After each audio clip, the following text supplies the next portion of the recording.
Pour la plupart des gens, les tourbillons sont une force terrifiante de la nature. Pour Jacob, c'est un terrain de jeu irrésistible. Il a fait carrière en s'approchant dangereusement du désastre, toujours certain de pouvoir s'échapper à temps. Mais il ne se rend pas compte que cette fois, il enregistre ses propres derniers instants. Pourquoi risquer sa vie à plusieurs reprises juste pour obtenir la prise parfaite ? Peu avant ces images, Jacob Colk, 28 ans, était au sommet de sa vie. Esprit libre, il a allié cascade extrême et passion pour la nature, devenant photographe d'action renommé mondialement. Pourtant, la vie de ce passionné n'a pas toujours été synonyme de gloire et fortune. Adolescent, sa vision du monde a changé. Jacob s'est construit une obsession qu'il ne pouvait pas contrôler, et cela n'avait rien à voir avec la mer. Penzance, ville portuaire des Cornouailles, est réputée pour ses plages dorées et sa communauté de surfeurs. C'est ici que Jacob a grandi et a immédiatement découvert l'eau comme son élément naturel. Il a appris à nager en faisant ses premiers pas et a grandi à explorer les criques cachées du cours du littoral. Sa sœur aînée Grace était toujours à ses côtés. Élève modèle, elle avait une maturité bien supérieure à son âge. Elle réussissait tout ce qu'elle voulait et était championne dans plusieurs sports, à l'école. Jacob, quant à lui, a été diagnostiqué dyslexique et préférait sécher les cours pour aller surfer avec ses amis. Entouré de personnes qui partageaient d'un de ses centres d'intérêt, il s'est pris de passion pour les sports extrêmes et a commencé à filmer des cascades avec ses amis. Du skate au surf, il prenait de plus en plus de risques, Jacob étant toujours celui qui décidait quelle idée folle ils allaient tenter ensuite. Il est resté aussi proche que jamais de Grace en grandissant, jusqu'au jour où un appel téléphonique a tout changé. Grace a reçu un diagnostic de tumeur au cerveau et elle devait désormais se battre pour sa vie. La première phase du traitement a réussi, mais 6 mois après, son cancer est revenu en phase terminale. Grace est décédée l'année suivante. À seulement 17 ans, ce fut un choc dévastateur pour Jacob qui a bouleversé le cours de sa vie.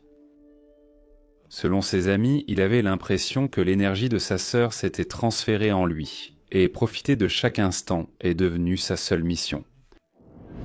Après les funérailles de Grace, Jacob a décidé de devenir photographe mondialement reconnu, scellant cette ambition par une promesse signée sur le mur de sa chambre.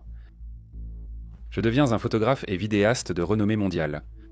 Je ne permettrai à rien d'interférer avec ma réussite. » Au cours des années suivantes, il a passé des milliers d'heures à perfectionner son art. Et bien qu'il soit dévoué à la photographie, il était doublement tenté de prendre des risques. À partir de ce moment, ses cascades sont devenues de plus en plus dangereuses.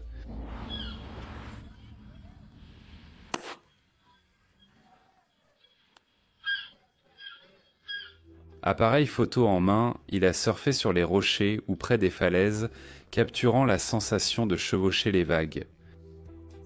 Il s'est rapidement fait un nom au sein de la communauté des surfeurs de Cornouailles, mais les voisins ont averti que ce n'était qu'une question de temps avant qu'un drame ne survienne. Alors que l'homme de l'eau de Cornouailles se faisait un nom, Jacob a attiré l'attention nationale avec une photo saisissante, prise juste avant qu'une vague énorme ne le frappe. Il a rapidement commencé à remporter des prix pour son travail et à fournir régulièrement des photos de couverture pour des magazines de surf. Alors qu'il parcourait le monde pour documenter l'immensité de l'océan, un phénomène est devenu son obsession, les tourbillons. Quand l'eau traverse des espaces étroits ou rencontre d'autres courants, elle forme un vortex capable d'aspirer tout ce qui est à proximité. Certains tourbillons sont petits et peu dangereux, d'autres assez puissants pour aspirer des bateaux et de gros débris. L'eau en rotation génère un fort effet d'aspiration, piégeant tout ce qui s'y trouve et rendant la fuite très difficile. Même les nageurs expérimentés peuvent vite se fatiguer et perdre leurs repères à cause de la force du courant. Mais pour Jacob, c'était une fascination dont il ne pouvait se défaire. Alors il saisissait chaque occasion d'interagir avec un tourbillon, appelant souvent ses amis avec enthousiasme à mesure que celui-ci grossissait. Le bon sens dirait à n'importe qui de s'en éloigner, à cause des conséquences évidentes d'être aspiré vers une tombe sombre et aquatique. Naturellement, Jacob allait directement dans l'eau tourbillonnante et plongeait même sous la surface, là où les courants étaient bien plus forts. Il documentait méticuleusement ses aventures sur sa chaîne YouTube, Whirlpool Hitman, où il gagnait un revenu modeste. Cela le poussait encore plus à prendre des risques à chaque tourbillon, créant des titres accrocheurs et testant divers accessoires. Il a même ajouté « J'ai appris à la dure ». N'essayez pas cela chez vous et ne nagez jamais seul dans un tourbillon naturel. Mais les eaux tourbillonnantes, avec lesquelles il interagissait le plus souvent, se trouvèrent en Cornouailles, plus précisément dans le port de Hale, non loin de l'endroit où il a grandi. Le tourbillon ne survenait que lors des grandes marées de printemps, résultat d'un tunnel souterrain destiné à drainer le sable du port. Quand l'eau passait par les conduites de 12 mètres jusqu'au bassin de stockage, un vortex se formait dans le port principal à la descente de l'eau. On aurait dit qu'un terrain de jeu personnel avait été construit devant la porte de Jacob, qu'il exploitait pour des millions de vues en ligne. Le 28 mai 2013, Jacob est revenu à Hale pour un moment émouvant. Sa grand-mère étant décédée, les cendres de grâce conservées par la famille devaient en être dispersées le lendemain. Et il se trouve que le tourbillon dans le port de Hale est réapparu pendant la marée de printemps. Jacob s'est précipité pour le filmer, entièrement vêtu d'une combinaison de plongée et une caméra à la main. Son ami de longue date, David Rain, accepte de l'enregistrer en train de nager autour du tourbillon. Pendant ce temps, Jacob se précipite vers le port avant que le vortex ne disparaisse. Après avoir capturé des images sous-marines incroyables, le photographe émerge de l'eau et enfile un masque de cheval Archie McPhee. Il se filme ensuite en train d'être emporté par le courant puissant, riant comme un enfant sur un vélo pour la première fois. C'est à ce moment-là que David arrive. Le soleil est bas dans le ciel, et Jacob ressent un sentiment d'urgence. Tu appuies à mi-course pour la mise au point. Il montre vite à David comment utiliser l'appareil photo, précisant qu'ils n'ont que quelques minutes avant que la marée se stabilise pour 6 mois. Après une dernière confirmation, Jacob saute dans le port et entre dans les eaux rapides. Les amis rient alors que les courants entraînent Jacob, qui commence à hennir en étant tiré vers le centre du vortex. Les chevaux sauvages! David change de position pour essayer un autre angle, mais quand Jacob lui sourit, le ton de David change. Ouais, c'est bien, tout va bien. Bien. Ouais, c'est vraiment puissant ce soir, n'est-ce pas? Ouais. Plutôt, c'était effrayant. C'est vraiment effrayant. Ça l'est toujours. Le tourbillon a grandi et ils ont leurs images. Il vient soudain de prendre conscience du danger. Jacob continue d'expliquer que l'eau est maintenant sans danger, ce que David semble réticent à croire. C'est mieux maintenant, car c'est plus profond et tu peux le contrôler. Au début, j'avais un peu peur. Ouais. Mais maintenant, c'est vraiment sûr dehors. En silence, David observe Jacob replonger dans le tourbillon, emporté par les courants rapides. Peu après, il quitte le courant et explique calmement comment y nager en sécurité. C'est un peu comme... Le surf, en fait. Je pense que t'as compris l'essentiel.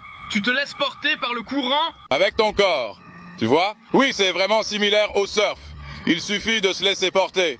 Le courant avec ton corps. Tu vois? Oui, c'est comme quelque chose qui coule. Il faut suivre le mouvement. L'eau tourbillonne vite. Les vortex sont doublés de taille. Mais Jacob est trop occupé à profiter de l'excitation pour se rendre compte du danger imminent. Il y entre à nouveau et est violemment projeté à travers son centre. Tu en as assez? Je peux à peine en profiter. Je ne sais pas quoi faire d'autre. Mais il tourne toujours dans le courant. Cette fois, l'eau semble tirer beaucoup plus fort et Jacob sent les courants changer. Il comprend que c'est la dernière occasion. Il demande à David de lui passer sa perche GoPro pour qu'il puisse enregistrer la dernière prise sous-marine.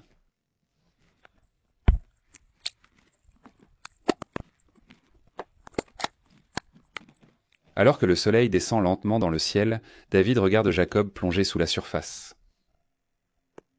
1 minute s'écoule, toujours pas de Jacob. Plusieurs minutes plus tard, David sait que quelque chose ne va pas.